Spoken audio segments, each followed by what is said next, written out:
Hi, I'm Chuck at Inline Tube, and today we're here to talk about the 1970 to 72 Olds Cutlass 455 and 350 positive and negative battery cables.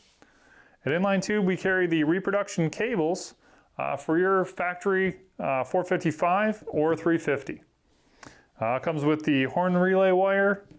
If yours was a top post or even a side post, we carry that 70, 71, and 72.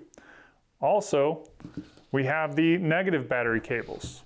These battery cables come perfect for your restoration with the actual GM part number right on the side. They're the correct color.